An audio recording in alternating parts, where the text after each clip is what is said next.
are joined by some very distinguished guests right here. Carlo Marsden, Jonathan Kos-Read, Jim Bennett, and Graham Earnshaw. We're actually expecting one more. Carrie very broken. She's on the way. Hopefully she makes it in time. She's a woman. She is a woman. Alright, it's going to be that kind of event. She's late. She's doing her She is the hottest Western face in China, as they say. Having now enough something. Carlo Marsden, ladies so and gentlemen. beautiful when she gets here. Graham Earnshaw is the hottest Western. Graham Earnshaw is the man I want to introduce. He's a writer, musician, businessman in some order. You might have heard him playing the harmonica outside. He's had several decades in China. He is the publisher of Earnshaw Books. Many titles from which we have in the bookstore. So go check those out afterwards. He is also the publisher of China Economic Review, writer of On Your Own in China, Tales of Old Shanghai, The Great Walk of China, and also many musical albums, which you'll probably learn more about if you stick around because he's going to play a set after this event. Yeah. On behalf of everybody, I'd like to welcome you all to the Bookworm for this event. It's a really exciting topic, and I'm delighted to have these three gentlemen here with me. We are hoping that Kerry can make it to join us in a minute. The topic is one that is, I think, of enormous interest and is also very mysterious for foreigners. We are all foreigners, or most of us here are foreigners, but very few of us have the opportunity to really get into the real China in the way that these people do. So first, I'd like to ask you, Jim, to talk a little bit about how did you get into this? How did you become a foreign actor in China, and where do I sign up? Well, I went to drama school in London. Is it working or not working? Oh, now it is. Okay. Yeah, I went to drama school, and then actually London's a terrible place to be an actor because everyone is an actor. Probably second only to LA, and I thought, right, I'm going to try and change my life, do something different. I arrived in Shanghai, and within a couple of days, a friend of another actor back home said, "You've got to meet this guy," and he was in a play, and he'd been shooting some movies, and so within 5 days, I was sort of back in the mix. And that made me love Shanghai and China in general, because I thought, wow, you can really do what you wanted to do. You know, it's such you're waiting for people to die back home as an actor, or trip up or whatever. Here, you know, if you really wanted to make a go of it, you could. And then, yeah, the movies, the films and TV it's harder to get into because so many people protect information and stuff. And also, I was in Shanghai, and it's much harder because everything's cast here in Beijing. But once you get a bigger movie, you do something, and then you find out, and then you come here more often and stuff like that. Right, so there's a limited pool of foreign actors. Approximately how many foreign actors are there in China, would you say? 200? Yeah. 150. Use the mic, I think they're recording. Yeah, We need the microphone. I hate using the microphone. Yeah, Do you guys speak. mind if I don't use the microphone? Can't hear you. Use the microphone. You Mic, can't hear without microphone. the Yeah. Alright, okay. So, Don't be shy. I'll suffer through it. Yes. yeah. Alright. Yeah, like, 150, 200 actors, but like people who do it exclusively, like as their job, and they don't have any other job, I would say like 10 or 20 people. It's not a big number. People who just do it exclusively and do nothing else. It depends how poor you can live, how many noodles you can eat. Yeah. So, Jonathan, how did you get into it? Alright. How long have you been in China? Since the Ming Dynasty. I know you've been here longer than me, but I'm just curious how much longer. I first came to the mainland in 1978. Okay. Yeah. So I've been in China for almost 20 years. I came here in '97, and Oh yeah, that's right. I forgot about that. And so I went to an acting high school. I studied acting at NYU, and when I got here, though, I did what everybody does when they first get here, which is teach English. I was one of the burger flippers of globalization. And I did that for like 2 years as I tried to do a bunch of other stuff, like start a business, and work at CNN, and work at an international trade company, and it was all just an enormous big mess of failure. And then, but I would see these white guys on TV, and they looked funny, and they had shitty Chinese, and most importantly, they couldn't act. I mean, they were awful. So I thought, Who are these people? Who were they? well, this He's just made names. I'm desperate to well, know. this is like 15, 16 years ago, man. So I don't know who they are actually. So, anyways, and I thought, fuck, I could do better than that. I speak pretty good Chinese. I went to acting school, but I didn't know how to break into it. Like, who would, right? Who would know how to say, I didn't even know an industry like that existed 16 years ago, like the white guy in Chinese movies. So, but then one day I saw an ad, in one of the magazines, and it was like, we need a white guy. And I was like, wow, that's me, man. So I called up the number, and I went in and I talked to the director, and I was really nervous because I really wanted to do it. And after I talked to him for like an hour, I was like, oh, man, when do you think you'll let me know? Because I really work with you. And they're like, what? You can't tell, man. You got the fucking job. You've been here for like an hour. Your what? Yeah, so I did a job. It was like a 3-month job. They were going to pay me, what was it? I think like $300 for 3 months of work, and which they didn't end up paying me. Yeah, so that was, my illustrious start in Chinese film. And then, but it's there's between 30 and 100 people on a movie set, and they split off and they go do a bunch of other movies, and one of them will have a movie, with a foreigner in it, and if you give them what they need, they'll call you up, and then 100 odd iterations of that later, and 16 years later, here I am, saying, pontificating to you guys. So you've been doing it now for how long? Since 1999, so since the last century. And are you well known in China? Yes.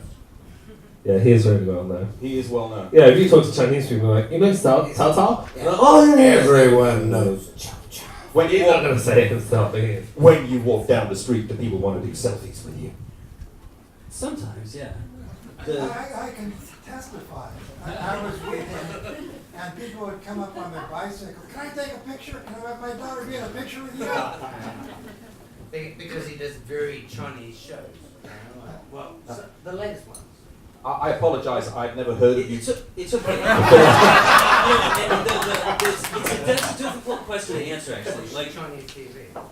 but honestly, though, it is a really difficult question to answer. The question, are you famous?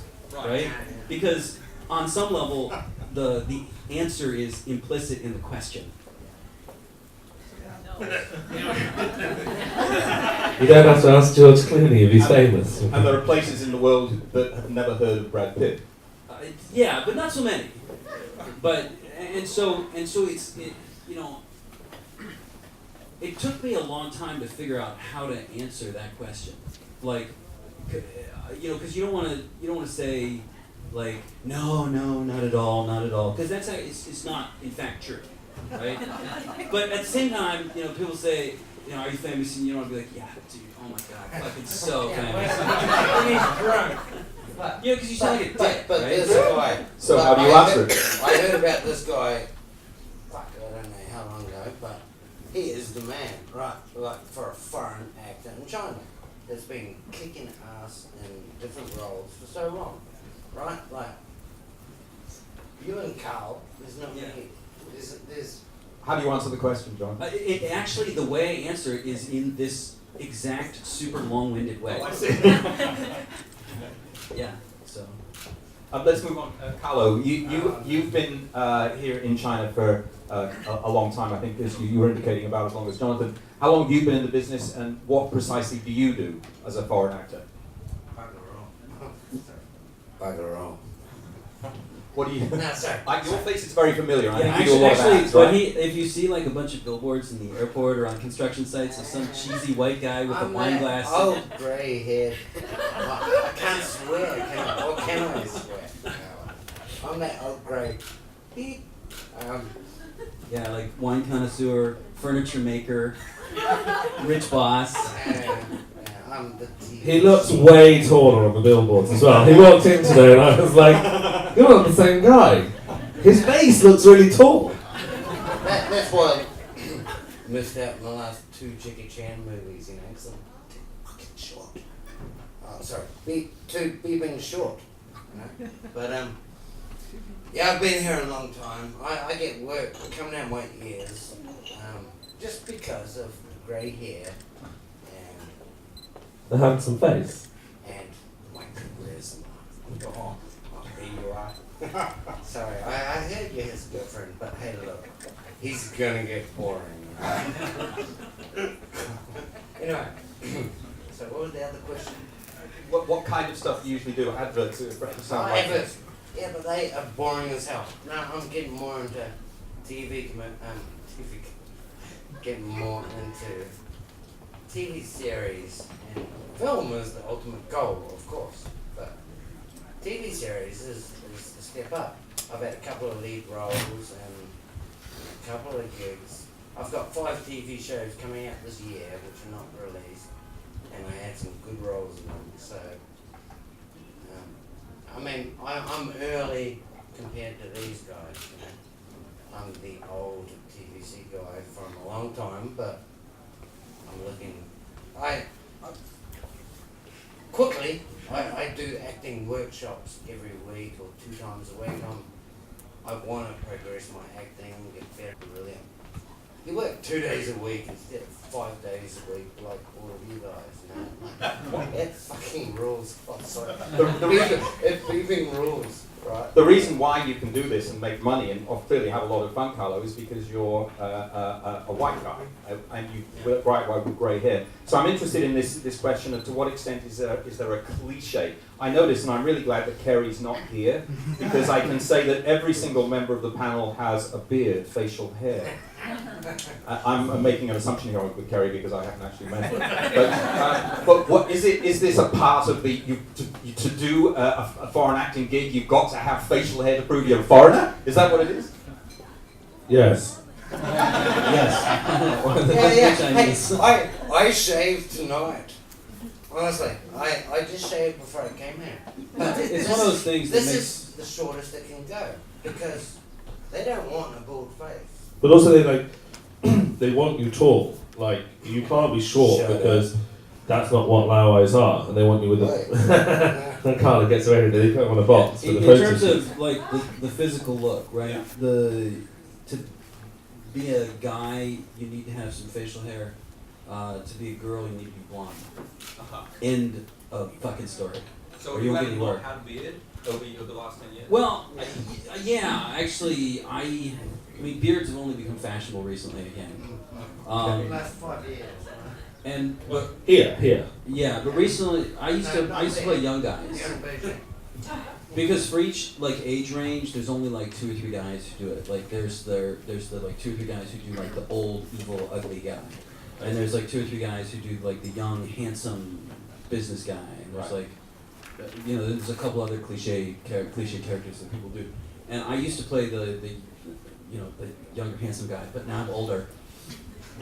And yeah, so it's better to transition earlier into playing older characters than being forced to do it when people are still used to it. Yeah, and also like having a beard is something usually students don't or can't have, and that's really a lot of the time people's major competition, because half the time here they really don't care if you can act. They need a white face and someone comes and so the issue becomes about money, and the student's going to do it for 500 or 600 kwai a day, and if you've got a beard, you can say, or I know that sounds terrible because, and I know that my teachers back at school will be like, I can't believe this is what you're talking about. Like, but it really is true. If you can say, well, go find someone else.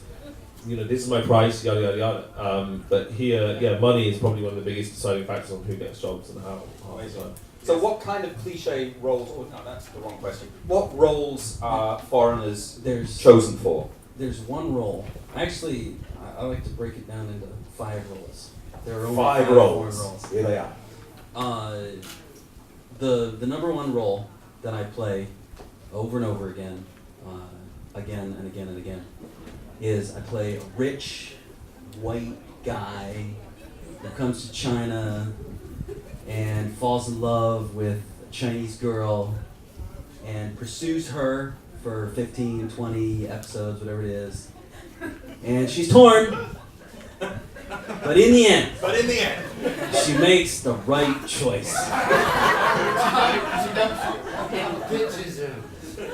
And that I play. I mean, that's really my bread and butter. So I'm a professional wrong guy. And that's what I do more than anything else. And then there are other sort of smaller cliches that I do. One of the other cliches that you see a lot in Chinese scripts is the cipher. The Chinese scriptwriter has something that he wants to, some comment that he wants to make about his own culture, right? Whatever it is, doesn't matter. Like, oh, Chinese people should be more 团结, or should stick together more, right? But he wants it to come from a white mouth. And so he'll write a character that sort of embodies that idea and sticks him into the story. And then I walk around spouting whatever this guy's personal philosophy is. The other character that I play a lot is the fool. Good at it.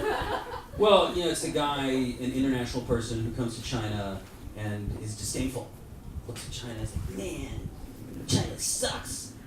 And doesn't have history and yeah. But then over the course of 20 episodes, my mind has changed. And by the end of it, I'm like, oh my god, it's so amazing here! Yeah. And there are a couple more, but honestly, that was a few years ago. Nowadays, Chinese scriptwriters, because there are so many foreigners now, the Bookworm is an example of this, and you guys are an example of this. Because there are so many foreigners in China, now the scriptwriters actually know a real foreigner.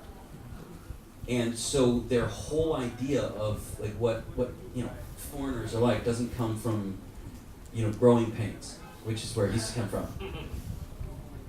So they write characters that are more realistic. What about historical dramas? That when I watch Chinese television, I see a lot of those, and I occasionally see foreigners. Have you done those? Yeah, and as an American, I'm good with those because historically Americans have not been enemies of the Chinese.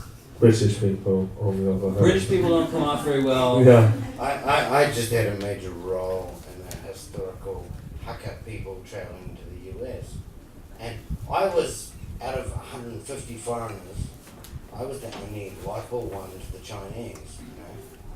My daughter fell in love with the Chinese lead, and that was nice. I had the choice of 2 roles, and I picked the nice guy one for a change. One of the guys that you should have had on this panel was one of the main Japanese actors in China. Absolutely. And they have a really fucking tough time.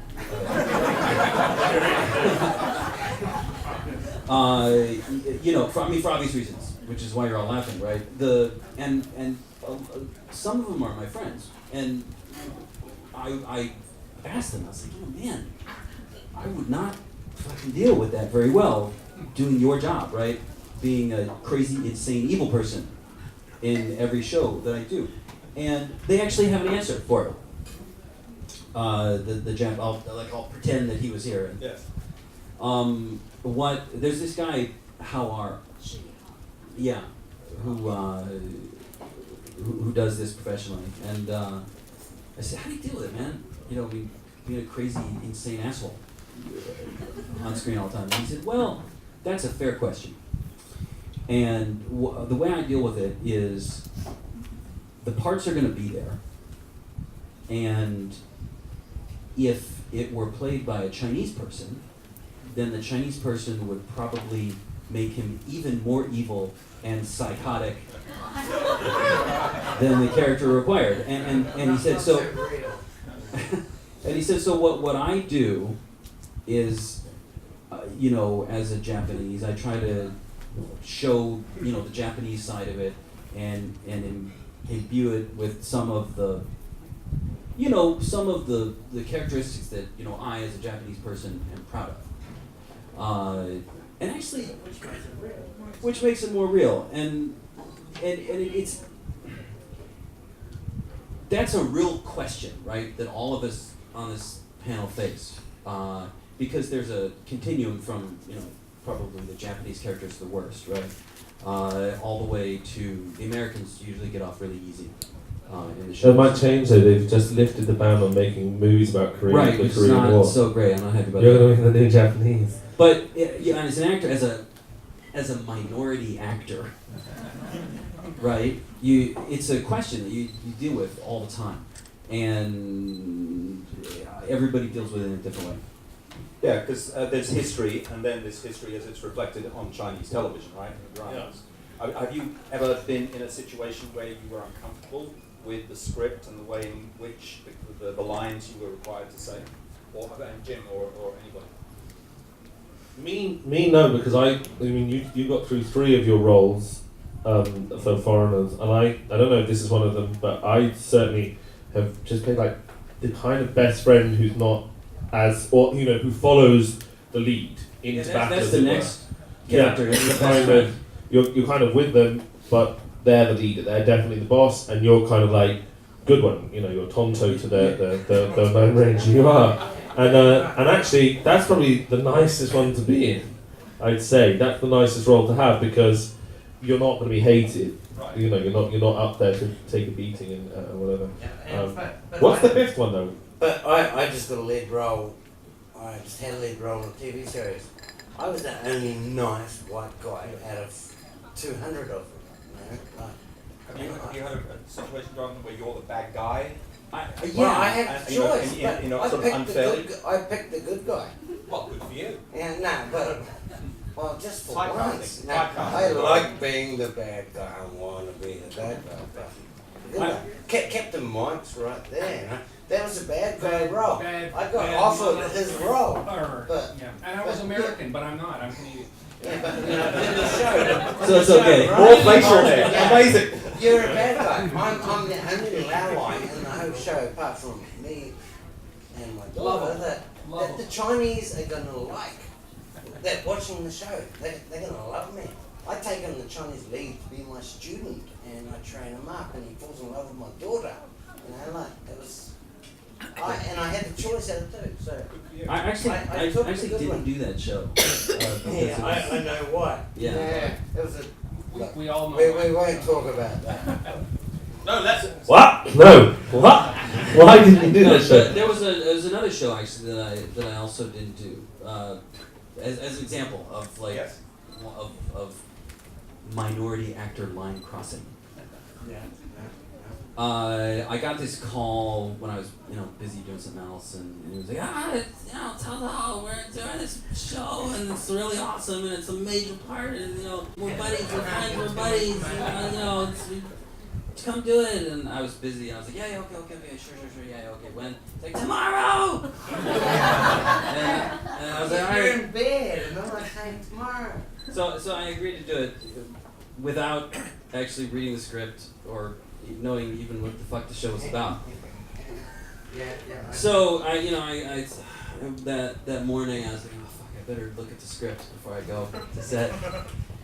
And so he emailed it over to me, and on the I was driving up to Huairou, which there's a bunch of sound stages up there, and It's like an hour to Huairou. so I was driving up, and my assistant was going through the script with me, and here was the script.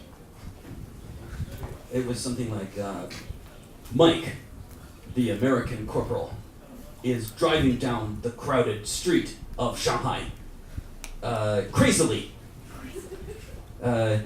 People are scattering out of the way because he is so unfeeling. And then one lovable grandma can't move fast enough, and Corporal Mike runs over her. And then he gets out of the Jeep, and the grandma is saying, "Whoa, oh!" And Corporal Mike looks down at her and says, "Why did you walk so slow?" And throws money at her. And then the enraged crowd heroically beat Corporal Mike. And I was like his opening, and it went on from there. And, You do that wrong. well, and so I'm on the way there, and I'm like, fuck, man, I don't want to fucking do this. Yeah, exactly, right? But I already said yes.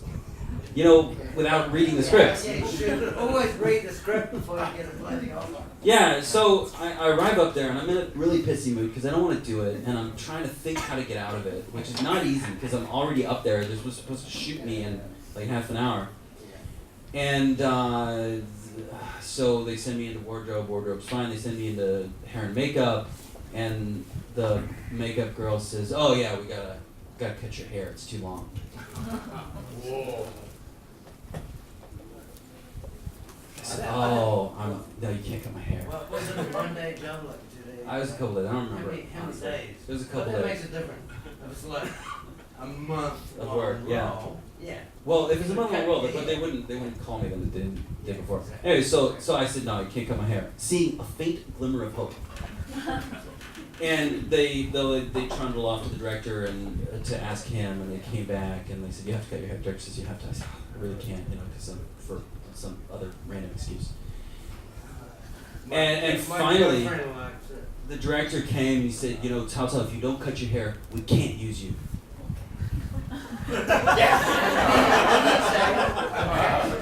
No, I said, "Oh." No. See, no. See, that's the wrong way to do it. He said, "Oh my God, I'm so disappointed.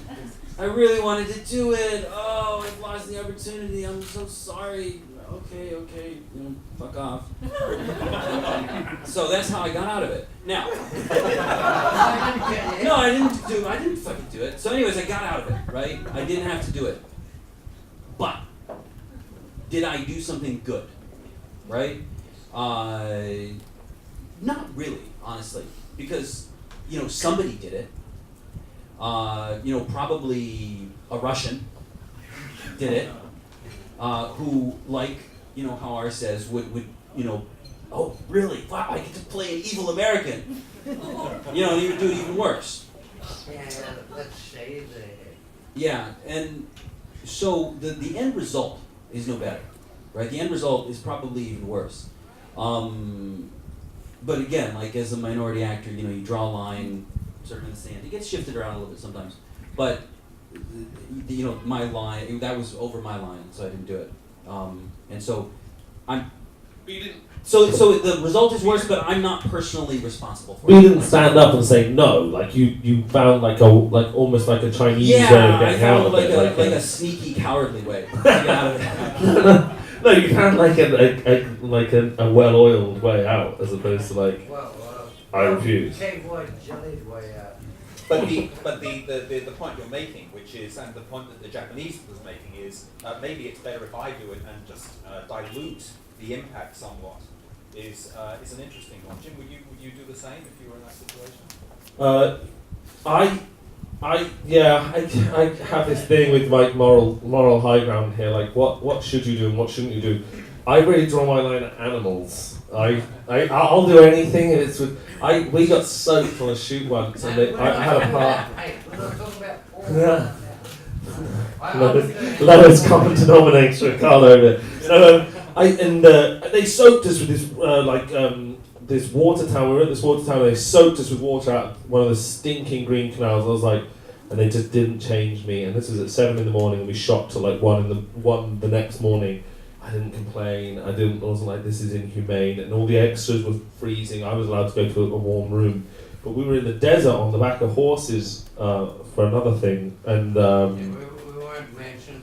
and the guys that were like the horse wranglers, for no reason, just at certain random points, would just punch the horses in the face. And I was just like, stop punching the horse. In English, because I don't know how to say stop punching the horse in Chinese, because it doesn't come up in class too often.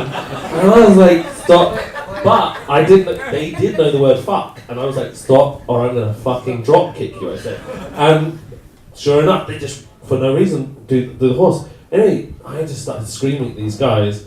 And then later on in the day, like, these horses started collapsing. Now, you might say I'm not the thinnest of guys. They needed water. I was a bit worried that it was just I was too heavy for the horse. But it wasn't. Like, horses were collapsing left, right, and centre. So my horse collapsed, and they scream at me, Jim, get out of shot, we're still filming. And I'm like, I've had to like commando roll off this horse. And I'm like, man, this is terrible. These horses are collapsing. It's like 18-hour days in the desert. The sun comes up at like 6 and doesn't go down until like 9 or something. And then anyway, I don't know if the math is right on that, but I walked around, and the main guy's like, why are you not on the set? I'm like, because my horse collapsed. He's like, what do you mean collapsed? I'm like, it needs water, it needs food. Anyway, cut. I go back to get back on the horse, and the next thing you know, they want to shoot again, but because the lead actor's huge, he's just demanded water for all the horses, so we had to stop like 25 minutes for this, and I'm like, so the horses could drink. Okay, cool. So the day rolls on. Finish, day's over. I get off my horse, got all this stuff on, go to walk off, and the director just calls me over and just screams at me. That just is just so disappointed in front of everyone, like as well. And like he comes up to here on me. I was very happy that you were in this, but I'm so disappointed. You've been a disappointment from the start. And I think it was to do with the fact that he got told off by the main guy. But I wish. It's not your fault. Yeah. I wish I stood up for myself more. I wish I stood up for myself more sometimes. Like getting soaked with pond water seems to me. He's talking about Jackie Chan. Jackie Chan was the one that said, "This is not right." Like, fucking give the horses water, and they right. Yeah, but I mean, it does happen. Like you do. I feel like it's not so much that there's like a base level of humanity that they work at. I feel like if you're a star, you get a trailer, and if you're a Laowai actor, you get water. I mean, that's about as good as it gets. So extras didn't get water. These stories are all fascinating. We could listen to a whole lot more. But what does it tell you about the way in which Chinese movies are and also TV dramas are made compared to other places in the world? What are the similarities? What are the differences? Well, actually, that was one of Curie's questions.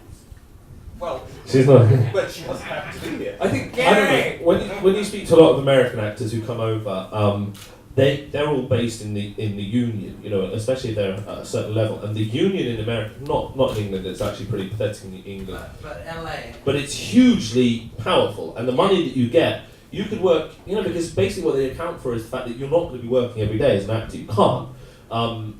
You know, with castings and gaps in between work. So your basic wage, if you were to do a month of work in the US, I think the basic is, and this is just as like an actor that you would categorize as an actor. I think it's for a month. I think it's $8,000 a week, 8,000 US a week. So you're 32,000 US for the month. Which, if you did 2 jobs, I don't know what the average rate would cost. It would probably get you through the year. You know, if you live outside of town or whatever. In London, the theatre standard wage is terrible, and that's kind of what they operate on with the union. And so TV is upped by your agent. But here, Jim, in London, you need to have theatre experience. You have to go through all these workshops and training and blah blah blah. You can hear me, right? But I think the main difference between here and United States, Europe, none of us really work in those places. I mean, honestly, I've never worked in Hollywood, and I don't think you guys have either, right? No. And soon. But I mean, most of you guys George Clooney's getting old. I mean, you guys are either Chinese or you've lived in China for a while, and so Chinese films are, a microcosm of China, and so, as an American, you have to get used to and accept and be able to work with a little bit more chaos than you're used to. The chaos is fine. For me, it's the winner takes all attitude. Obviously stars do. I mean, obviously Brad Pitt makes thousands and thousands of millions of dollars, Jim. but normal actors in the US make a living wage, and that's almost impossible here, even for the Chinese. No, but I mean, think about it from another perspective. Just from our perspective, right? Like, I mean, look at me, right? I'm okay looking. I'm not the best looking guy in the world, but I have a face that Chinese people associate with like regular white guy look, right? I'm a pretty good actor. I'm okay. I speak pretty good Chinese. Now, if I were trying to work in Hollywood, right? There's like 1,000 guys who look just like me. Hey, Carrie. Oh,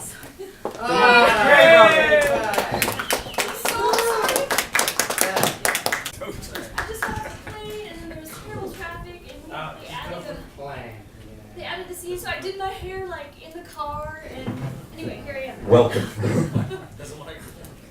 Hi. Jim. Hey. Hi. So Jonathan, continue the talk. The US and So the simple version of it is, right? There are 1,000 guys, who I'm competing against in the States, and who, like, might be better than me. But here, there just are not a lot of people who have a package, which is pretty good Chinese, okay looking, and pretty okay at acting. That's a hard package to have, And so while we do have to deal with cliches and the difficulties of being a minority actor and sometimes not ideal pay, all that being true, right? It's really fucking nice as an actor to be working all the fucking time. Wait, I just had a comment on that too. I have a good friend in LA, a producer friend, and he was like, "You are the busiest actors I know." This was 2 years ago when I was working all the time, just filming nonstop. Thank you. Before I decided to move a little bit more into producing and writing, but I think it's definitely true, and I'll let you guys speak. So we get on the same. Keep talking. You must Yeah. understand my I need a minute or so to get on the same. Tell us about yourself. The question the question that everybody has to answer is.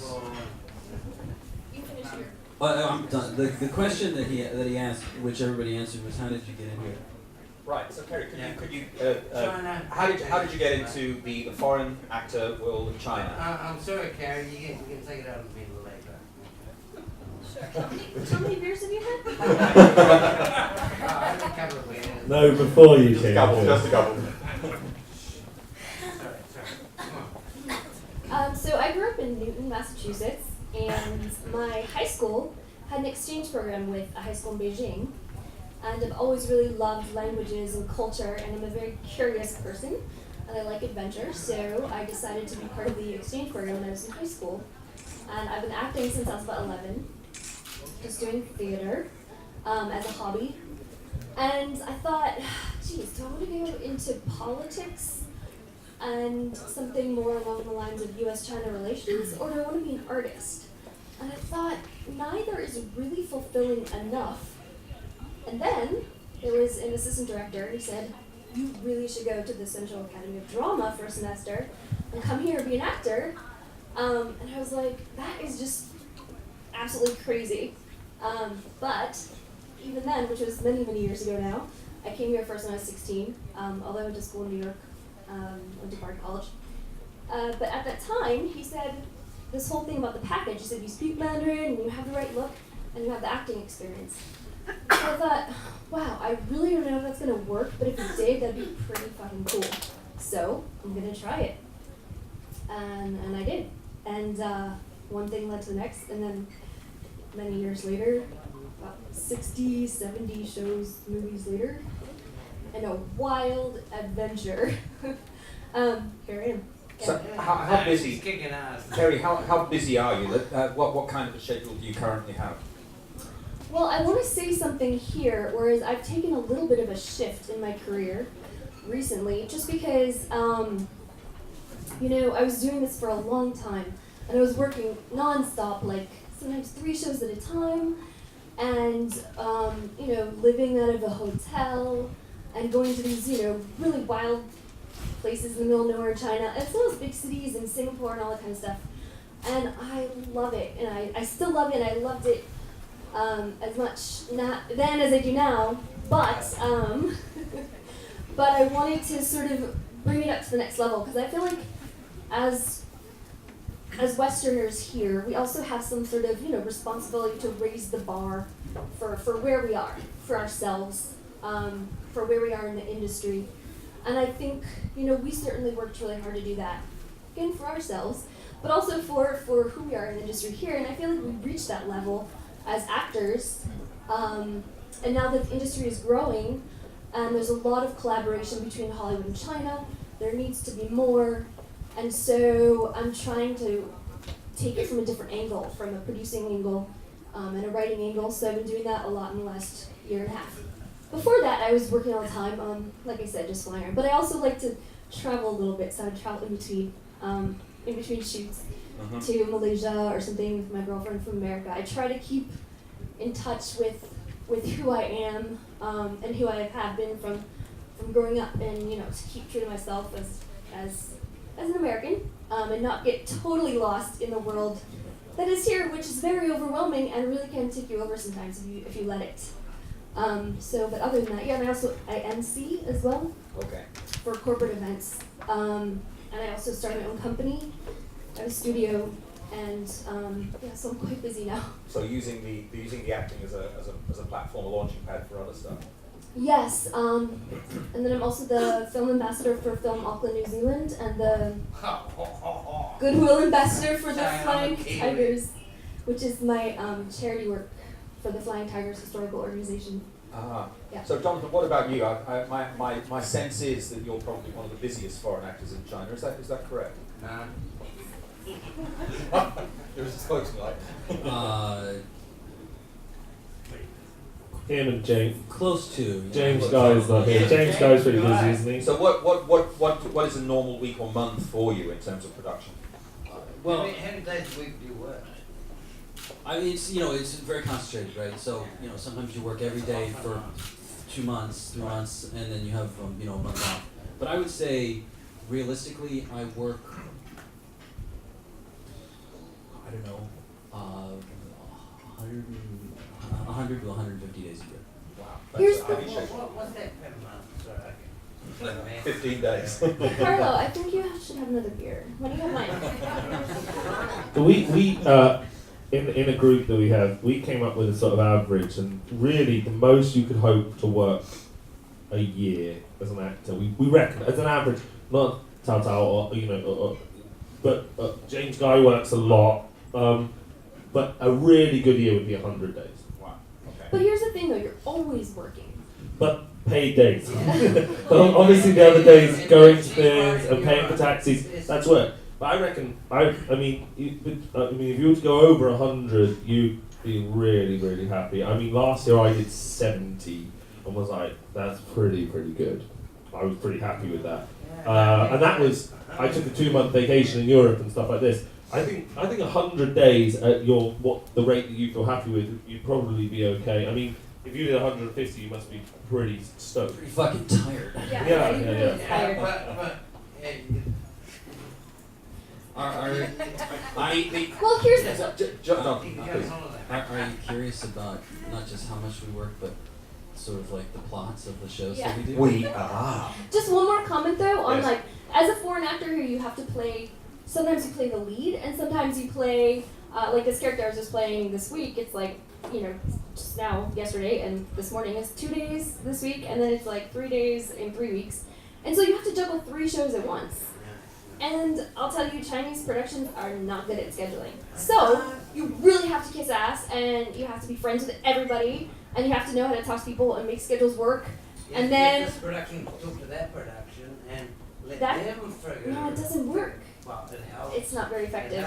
It helps. So, they might do you a favor, even if it's their fault. They'll be like, we'll do you a favor because we're friends and that kind of stuff.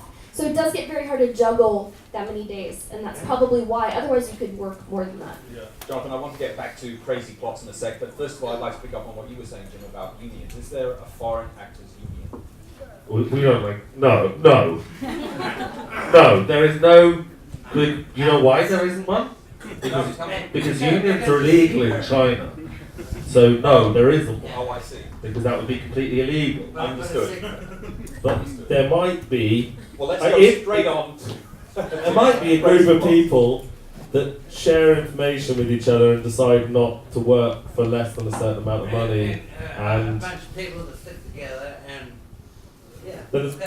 engage in price fixing. Which is It's not actually a union. well, no, it's really amazing because when you guys started this union that doesn't exist, there's no.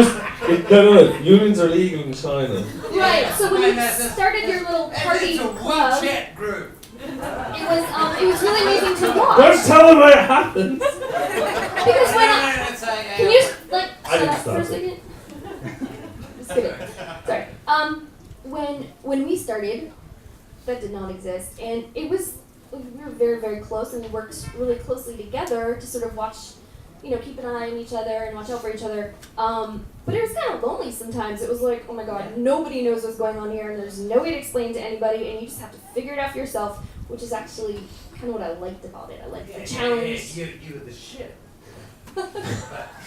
I like, How finding did you your way. How did you figure out like being brought into the WeChat group, which isn't a union, but being brought into it, very quickly you learn the 5 key Exactly. things that you look out for. So you guys have How it long really did- easy. but how long did it take you before you said, actually, I know that for these roles, people are paying this and the agent's taking this much and I'm only getting a tiny sliver? Oh well, they don't really play that game with us, so I don't know. Now, but before, wasn't there a problem? No. I mean, you said your first job, you didn't get paid.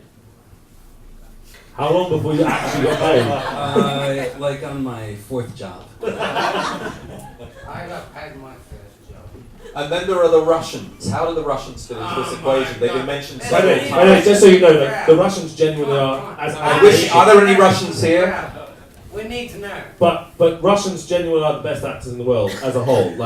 In London, I've seen the Moscow Arts Theatre perform King Lear, and it's incredible. They really are the best actors in the Dolph world. Lundgren was a very good Russian students, not just Russian students, I'm sure there's many different types of students here. In Shanghai, it's majority of, actually there's a lot of Tunisians and Moroccans and stuff like this who come, and it's not a nationality thing, it's one guy goes around rounding up people from his own nation. Right. So I guess here it's a lot of Russian students because we're close to the Russian border. They work for nothing. Yeah. They work for But nothing. I think it's How is their students, Chinese? white students. My sense from is that the Chinese is important in this job. No. How is their Chinese? I really feel It's not. I don't think it's really affected. At least for me, it hasn't affected my work or No. sort of put a competitive edge, because at the end of the day, the only kind of roles that I want to play are the challenging ones, and that The lead demand role. that demands at least some level of artistic integrity and language requirements. Sometimes, not all the time, and with a good director. And those types of roles and directors, I mean, you have to earn your reputation as a performer. And if you're working as an extra or something, okay, maybe I think that works for everybody actually here. If some Russians are taking jobs for lower prices, but as far as the main roles go, or the more challenging roles, for me, I don't think it's really affected me that much. Yeah, and it says a lot about the production. I wouldn't say it's right. I would stick with students as the Students, okay, that's a good word. Yeah. And that's fine, because I get that they want an experience. They're here for a year or 2 years or whatever, and they want an experience. But like I said, I don't actually speak Chinese at all in any kind of a certain way. But like I said, acting, especially in England, it's kind of, I don't know. In America, it seems like you go to LA and you try. In England, it's more of it's reserved almost for the upper classes in some ways, as an intellectual pursuit. And there's sort of the sense that it's like being a vicar or something. It's kind of like a calling with some kind of craft about it. Well done, you became a vicar. And so for me, just like I wouldn't preach in a tent if I was a vicar, I'm not going to go. Work with young children. Yeah, and that's a priest, Roman Catholic. But just as I wouldn't, go out on some kind of revival tour, as an actor, I don't think I'd really do any of the stuff that I was like, oh god, I really hate going up. I know this is gonna sting, Colin. I hate going up commercials where they say like jump around and juggle or something. Like it's just really depressing. And also some of the smaller TV stuff is a bit just like. So yeah, it's nice. I don't know what language skill these guys have, but it's something to do with what you will take and what you won't take. I'd like to hear a couple of crazy plots, if that would be okay. And then I'd like to throw it open to the audience to ask, because I'm sure you've got lots of questions. It's a fantastic topic and fantastic panelists. Jonathan, maybe you first, in terms of the craziest plot that you have been involved in.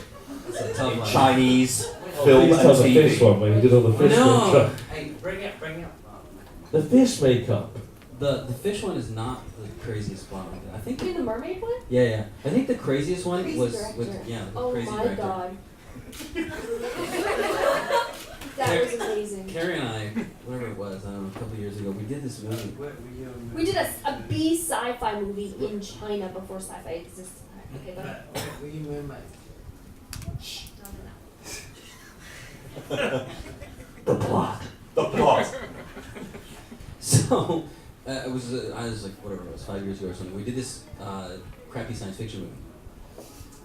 And the plot was, humans are losing the ability to have children.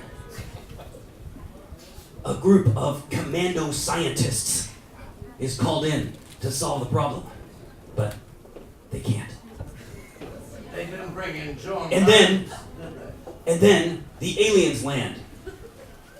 And the commando scientists are like, but nobody can have kids. And what do we do? And the commando scientists are like, yeah, sucks, man, but there's nothing we can do. It's because of the bad aliens that you can't have children.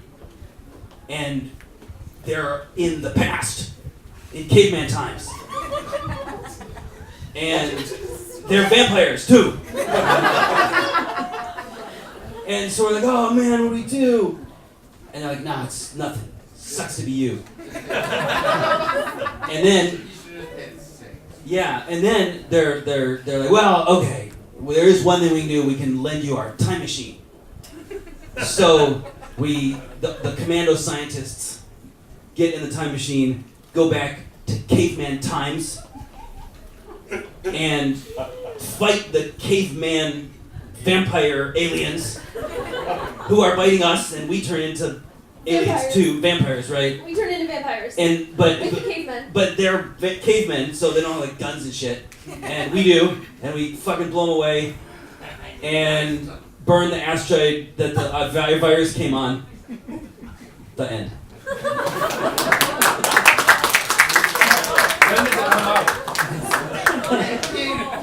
We were like FBI SWAT team people, but then we got sick with the virus, with You got becoming bitten by a fucking zombie. yeah, and so we would like intermittently turn into vampires, and we had to have these vampire teeth made. So we're in this really small second-tier city in China, and we're like, okay, we're going today to get your vampire teeth made. And we're like, okay. So we walk into this little dentist shop, and they're like, all right, sit in the chair. I'm like, Jonathan, don't go too far, you know. And they get this plaster stuff and, you know, stick it in our teeth, and I'm like, oh my god, the fumes, first of all, smell horrible, but as actors, you know, you really get to learn to deal with a lot of that kind of stuff, just to you know, to be complacent, make the role work. And there we were. And literally, you know, in Hollywood, probably be like 2 months later, it was like 20 minutes later, and we had our vampire teeth, and there we were. And yeah, and then we went back to set, and I got my hair done in a farmhouse with a chicken walking around. They were like, oh, we don't have a makeup room here because we're in the middle of nowhere in farm country. And they're like, let's knock on these people's doors. So we knocked on their door, and they're like, would you mind if we used your barn to do our makeup? Really? That happened? I don't know that. Yeah, I took a picture, and then they actually slaughtered a chicken right in front of me as I was getting my hair done. Yeah. You want to hear another? Yes. You want to hear another plot? Yes. This one was called Empires of the Deep. Yeah. My favorite. In ancient Greece, there's a guy who's like dissatisfied with life because it sucks. And so at night he goes off and is a superhero and defeats villains. And then giant crabs show up in the village and carry off his dad. And he's pissed off about that. And so he's like, okay, we're gonna go save my dad from the giant crabs. So he gets together a crew of pirates and they sail off into the ocean, and then eventually they run into a bunch of mermaids and they land, and then the mermaids have sex with them all the time Yeah, save everyone. because mermen are ugly. But it's really a trick to turn them all into zombie warriors Zombie mermaid. for an apocalyptic battle against the forces of the ocean, led by me, the king of the ocean.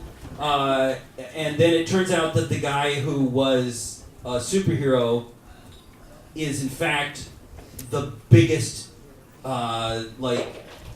devil ever in history, and my army of fishes defeats him.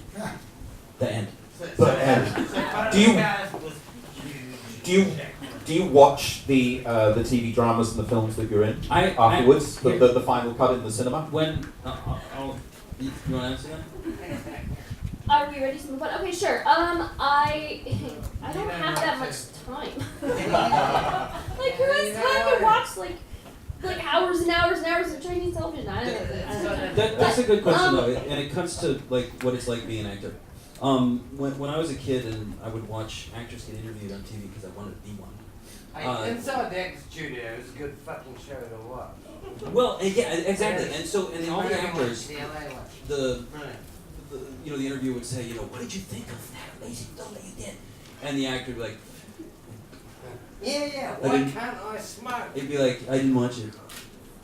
And at the time, I thought that was a super fucking pretentious thing to say, right? But now, having been an actor for 15 years, I don't watch anything I do. Sorry, not even like on something principle. real, because I also I would have don't like watched it. We watched. If Empires of the Deep You'd watch came out, I would watch that. We've been But I watched trying to that. watch the sci-fi movie, but we don't know where it is. But as an actor, it disappeared. Surprisingly, it's hard to watch yourself on TV and in movies because you can't enjoy the movie in the way that you can like a regular movie that you're not in, because you're always watching yourself and thinking, oh fuck, why did I do that? Oh, what the fuck? Exactly. Like, fuck Well, that up, fuck that up. There's two reasons you might not watch it, other than not having enough time. I think the most prominent reason, at least for me, is sometimes I get very frustrated with the situation on set or the lack of preparation time, and I really don't know what the outcome is going to be, and I want to be at my best, and I want whatever I'm putting out there to be at my best, and there's a bazillion reasons that's not going to happen, especially when you get the script literally 10 minutes before they get changes. It's like this long in Chinese, Exactly. and then and as a female too, maybe you didn't sleep the night before. Even though you did it right, and then when you watch it, you know it's going to be crap. Exactly. And So there's no like disclaimer like I didn't sleep the night before. And for me, as a female, bottles of tequila. well, that makes for some good acting sometimes. But no, it's really hard knowing that it's not what you want artistically. But then, and so for me in the beginning that was really hard, and then you just sort of get used to it, and it's like, oh, okay. The second reason would be if you're very attached to the show and you feel like you have really put a lot of yourself into it, it's actually emotionally draining. And But you for still me, watch it. You will watch it. only some shows. Put so much into I think the audience is requesting that. Sorry. So I think as a performer, what I've found is that if you want to grow, it is important to watch your work. But you need to have some space from it, at least for myself. I need to have a little bit of space. Interesting. Let me throw it open to the audience. I'm sure you've got questions, please. I'm going to be harsh, but where's your acting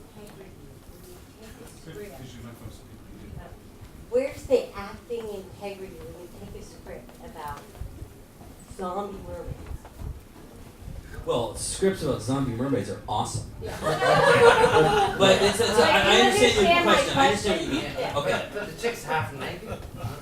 Now, the question, as I understand it, right, is how do you deal with shitty scripts and cliches and racism and all that crap as a minority actor, right? And on the one hand, right, you can say, you know, I'm fucking crying all the way to the bank, you know, I'm making money. But it's facetious to say that, and it doesn't represent how people really feel in their hearts, right? And nobody wants to be that person. The other thing you could say is, no, I would never be in a, you know, whatever, zombie mermaid movie. But, you know, then you never work, right? Because how often does a work of genius come along? Not very often. And so it's the same answer, which is if you want to do it professionally, most of what you do is going to be average by definition, okay? And you just accept that as a professional actor. You know, you draw a line that you try not to cross, and you know, you do your best. You do your best to do a good job with the scripts that you're given, always striving to be doing better stuff. One of my favourite directors that I ever worked with always said as well, like there was this point that it says in the script, this was in a play actually, but he said, you know, like it said the character cries, and I was like, I fucking hate this scene. I think he said, good.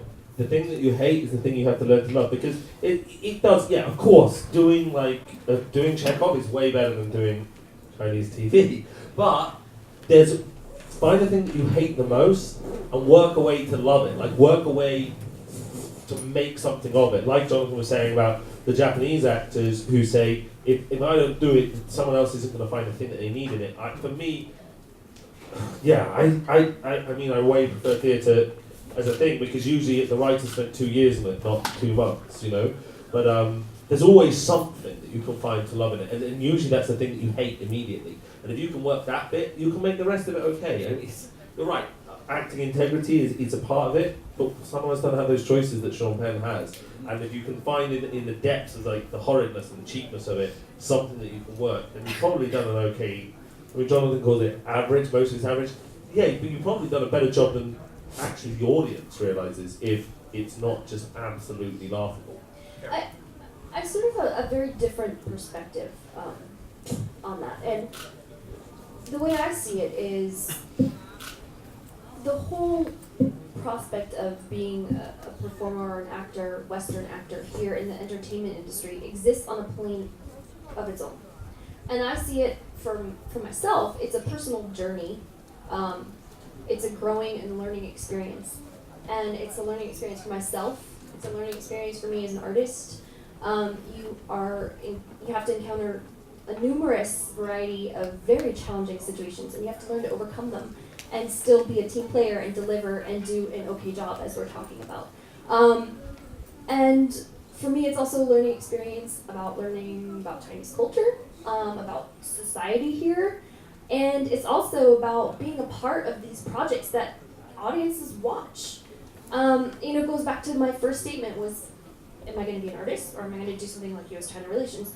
It's really kind of a mix of both, because you are working as an actor and as a performing artist, but it's in a very, very specific environment, which is political and cultural and economic in a lot of ways. And so I think it's more about looking at the bigger picture. I think, just one more thing, as an artist, as an actor, of course, there's ridiculous, scenarios and plots, but, you need to have fun sometimes, too. Who wouldn't want to be in a mermaid movie? I played the bodyguard mermaid. I was the bodyguard of the female lead, and I played my character. It wasn't like, oh, this movie's about zombie mermaids, therefore it's a joke. No. My character had real objectives in the scene, and if that character does not, then you create them. And when you walk into the scene, it is a real scene, and they're real people. And audiences, they watch it, and they enjoy it, and they take away from it what they will. And so I don't think it's demeaning in any way. I mean, I don't know if you can make that. For me, I can't make that culturally relative argument where, well, this is the way China makes movies, and this is because for me, I mean, movies are an American invention. They came from America. No one was doing anything with moving pictures until that point. And yes, okay, Italians and other people make great movies, but this idea that, well, this is the way Chinese movies are made, I don't buy it, because for me, they've got to compete against American movies. If you're going to make movies in China that are $65 million US dollars or $100 million US dollars, like this next one with this Great Wall is going to be, it's got to compete with but it's got to compete with the American model. You can't say, well, we spent $135 million US dollars and it doesn't matter that it's kind of made Empires of the Deep. But maybe the hundreds of thousands of women between the age of 40 and 65 in China don't want to watch that. Maybe they want to watch a series about a bunch of women soldiers during the late 1930s, and they have a foreign character like. But isn't it useful that so many of the movies are restricted? There's only 20 foreign movies that are allowed to be able to see that. So of course they go and watch those movies. If you were allowed a fair and equal stand with US, if every US movie was allowed to be released here, would these Chinese movies? I'm just saying, I think that they would choose to still watch that. Jim, Carrie. Sorry, Tim has a good point. There was this kind of territory we covered already. I'm curious about what the audience wants to know. Yeah, can I ask the question? First of all, a statement and a question, a practical question for artists, actors. The first one, the question asked about the integrity. First of all, these people are not involved in creating the movies, they're not directing the movies, they're simply acting in what's presented, and they do the best they can, choosing when they can to act or not act into something, but really it's so far, I'm also an actor, it's so far out of our control that it's almost an unfair burden on us. Anyway, okay, so the practical question is this, about when you do your acting activities over the many years, one of the challenges, as you mentioned, you didn't see the film. I'm in this situation where I've done a number of films and TV ads and so on. I can't find if I wanted to look at myself, I can't find those things. Do you have any practical suggestions for artists or would-be actors on how that can happen? Cowbell. But maybe your non-association, does it keep track of the actors? You could. I think for that, just quickly, I think that's the difference between being an actor and doing a few shows here and there, and then really actually making a career out of being an actor here. And in order to make a career out of doing that, you have to really keep track of all of your work. You have to keep up relations with the producers, and that's a job in its own. It's really about keeping in touch with the producers. If you're not speaking Chinese, it's very, very difficult to even know what the name of the production is. It's tough to know what the production is, but it's also half the time on a Chinese set, it's really tough to know who's the guy that's going to be in charge. You someone who picks you up every day and speaks to you, and you're like, great, you're the guy I'm going to talk to, or it's hard to know who's the person that can get you that footage when you need it, actually. Get a Chinese assistant. Yeah, get a Chinese assistant. About Phil, you're working with an agent, I know he's done a few jobs. And for ads too, ads as well. Yeah, I know, but agents don't fit your shit, man. Ads They are give you boring. the job and then they say bye-bye. That's it. Other questions? It's not really... Please. Yes, hi. I had a question for Kerry, actually. Before you came, the other guys were telling us some of the types of roles that they often get here in China. I was interested to know for a woman what that might be. Good question. It's actually been a pleasant surprise throughout every step of this journey here for me, because I think in America, I would likely be typecast as a certain character, and here I have to play such a wide variety of roles.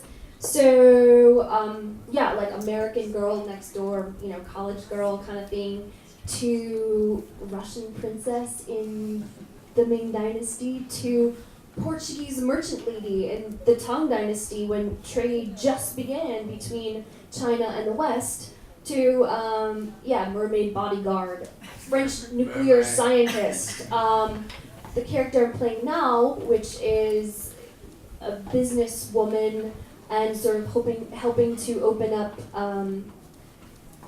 she's helping to open up the doors for a business in Xinjiang province. But interestingly enough, like a Sandra Bullock. And that. exactly. How did you fucking know that? Amazing. A great woman, right? I know. So this character, she has these two, the general manager who works underneath her, and of course they're committing, corruption crimes.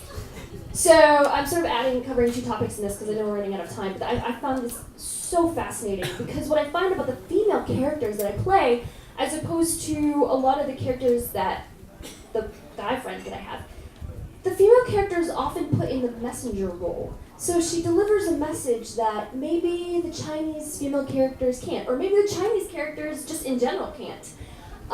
So in this particular show, she comes out at the end and says, and she apologizes for the behavior of her, her general manager for, having participated in corruption and stuff like that. Which is very fitting to have the foreigner come out and say something like that. But I think a question for you, actually. The one thing that I mentioned that I noticed, the roles are getting a lot better, more realistic, better written, in part because the scriptwriter is forgotten. And do you feel the same way?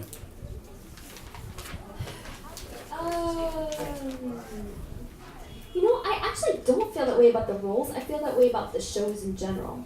But I really loved so many of the characters that I played. I've also played historical figures, Agnes Smedley, Helen Foster Snow. Agnes Smedley, she actually established the first birth control clinic in the world in Europe. And she was an amazingly strong woman. She lived with the Red Army for 10 years. Opposite to what people might think is that as a female here, you play these really feminine, sort of soft-spoken characters. It's actually not entirely true. That's what I was going to ask. Do you feel like you're subject to the same pressures that Chinese actresses are subject to, which, as far as I can tell, is mainly aesthetic, or do you feel like you've had a chance to be able to play a much wider role than you would be, say, if you were in a lot of competition, with a lot of competition in LA? I think that's an interesting question. I think the Chinese characters who play lead roles are subject to that. I think the Chinese characters who play foil characters, the Chinese females who play foil characters or sort of second leading roles actually play a lot, characters with a lot more diversity. I think being a Western actress here, I play both lead roles and secondary roles, so I have this wide variety. Except when I play, if there's a love interest, and then it's always that I'm head over heels for the Chinese guy, and I suddenly decide that I want to confess how much I love him and ask him to kiss me. She always picks the right guy. So those characters are all the same, and then it's sort of a Does it end up with happily ever after? It's actually both. Which is not Interesting. always true for the men. Interesting. Yes. What about the sex scene? Oh, those are the best. Oh my god! This is a very quick and funny story. I did have a sex scene, actually with a foreign guy. Wait a minute. For old boys that came out. Wait.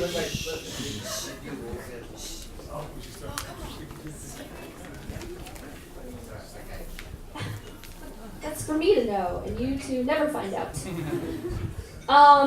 So I was late for set because in all the. She was late. Shut up! Today my plane was late. No, I've actually never ever been late. And all the 60 shows that I've done, when I told my parents about it, they were like, "Oh my god!" I was 10 minutes late, and the director freaked out, and so I felt like I had to do whatever they asked me to that day.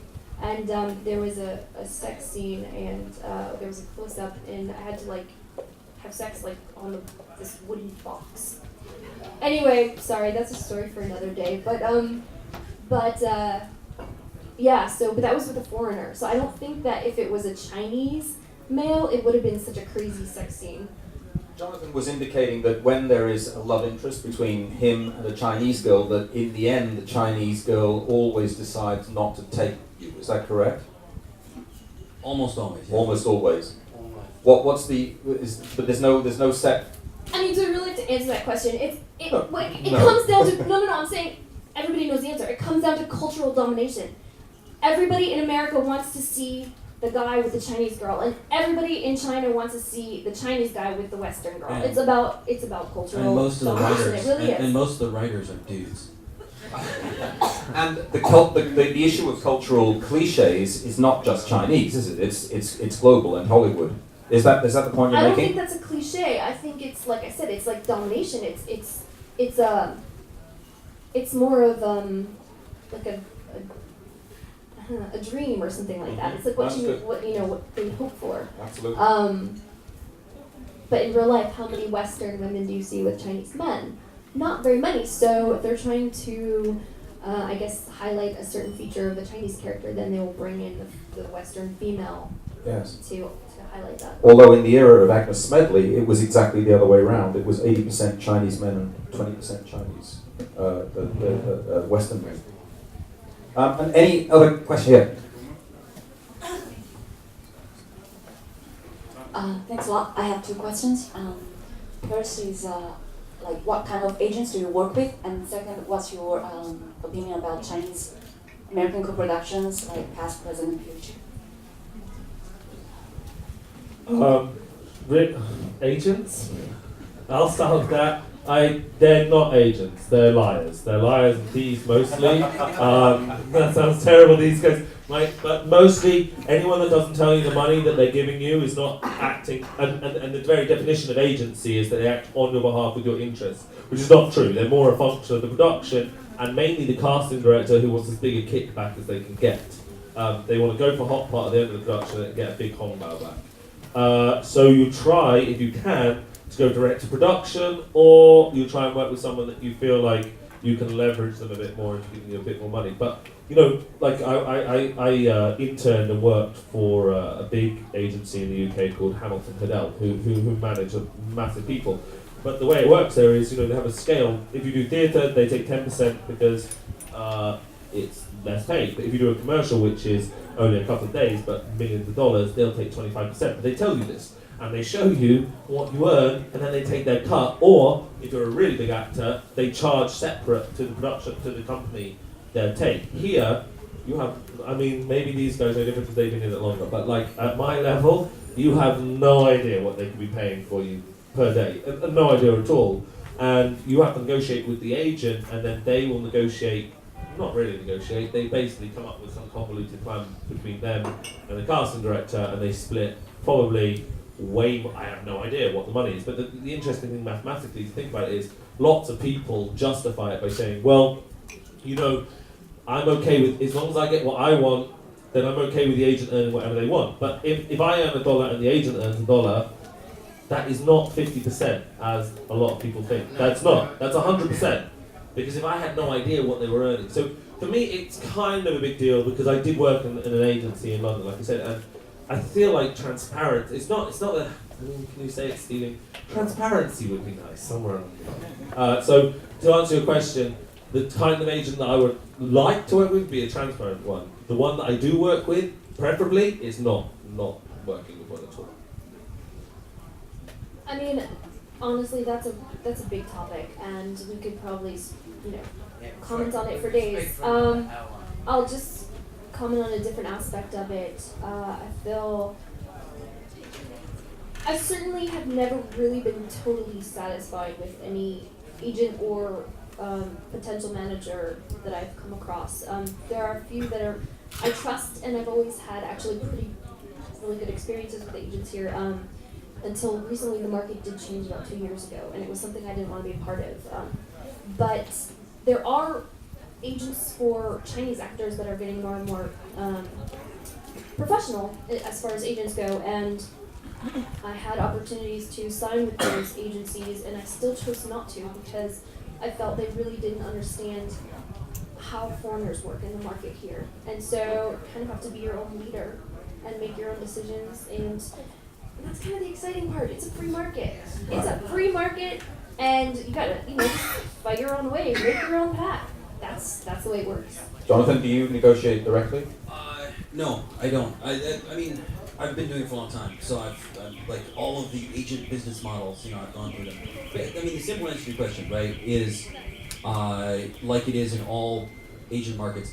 If you're awesome, your agent is awesome. If you suck, your agent sucks.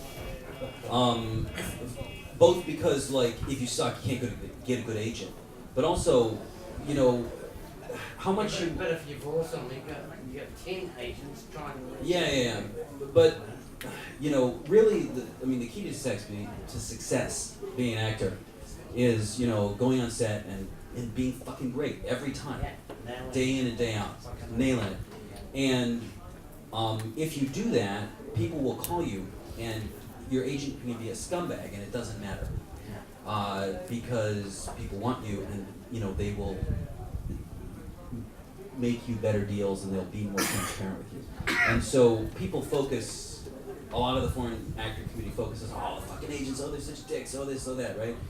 And it's all true. They are, but that's not the key to dealing with them. The key is just to be awesome, speak good Chinese, and speak great Chinese, be a great actor, and be fucking beautiful. I think, Peter, we're getting close to the end, is that right? So you had a second question. I think this would have to be the last one. Yeah, about the Chinese American co-productions, Right. considering like Studio 8 and Hawaii. I'll give you a real short answer. The co-pros are tough. In part because, for us, they're tough because the co-pros come over, it's a bunch of Hollywood people, and they look at us, and they're like, fucking losers. If they were real fucking actors, they'd be in Hollywood. And they're not 100% wrong, right? Like, if we were so awesome, we would be working in Hollywood. But we have this other skill, which is we speak Chinese and we understand how China works and blah, blah, blah. So we're in China. But it's difficult to go work on those co-pros because one, it's a shitty environment. Yeah. Two, the parts are really small. All the big casting is done in the United States, and the stuff that's left are shitty little waiter number 2 parts, that kind of stuff. So. I think that I definitely agree with what you said as far as most of the stuff for actors go, but I think that there's an opening that is emerging for bilingual actors who speak Mandarin and English, and there's definitely a growing need for that. In terms of the future of co-production, I think your question is more about co-productions, not just acting. I was just in LA last week speaking with some people from Lionsgate and the former chairman of Disney, and they're just scrabbling in the dark. They pretend like they know what they're doing, but then, they're talking to me and they're like, we don't know what we're doing. We're like, please help us. And then you get the producers here that I've known for years and they're good friends, and they're like, I really want to work with more people in LA. It's about bringing people together. It's hard because you're dealing with 2 cultures, you're dealing with 2 languages, and you're dealing with 2 markets. And at the end of the day, the audience wants to see something different, and that's the bottom line. So co-productions are always going to be difficult, but hopefully, as actors and performers, we can help create some sort of place where that brings those 2 worlds closer together. So maybe we can do a film where we do one take in English and then we do another in Chinese. Maybe it's a character who goes between 2 languages, or maybe it's through this character that you see a perspective that can actually bring those 2 worlds together. That's something that's really fascinating and exciting, and I look forward to seeing how that unfolds itself. No, I just think that the reason these people are grappling so hard to manufacture co-productions is because of the limit that the foreign films have here. I think it's 20, right? And the moratorium on that is 2016, I think, or something. Don't hold your breath. But they'll find another way, because they will. Notoriously, there has always been a way of restricting imports here and only pushing exports. I mean, for what 250 years or forever. So what you're looking at is a situation where what they really want is a trade. They don't want to have a trade deficit with movies, which means they're going to have to start making movies that Americans want to watch, really, at a certain point, because they're going to have to make homegrown movies that they can export, so that there's not a trade deficit in terms of we only watch foreign movies. We're restricting foreign movies that come in, and then we're making domestic movies for ourselves. which is back to your point you were saying, you know, where there's this many movies being made. And for me, that's going to take a long, long time before they start making movies that Americans want to watch. Time flies, man. The bottom line is it is what you make of it, and hey, it's it's kind of an open door, and yeah, but China. There is huge opportunities for the way that the China film industry has been growing over the past years. It will continue to grow in this way. The simple there have answer, to be huge opportunities. Sorry. The simple answer to your question, right, is that co-pros are fucking great, right? It's more work, it's more fun, it's more money, it's working with more cool international people.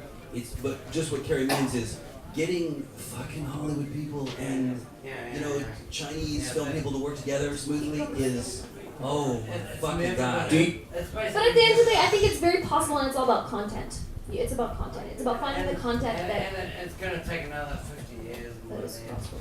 The world's going to be.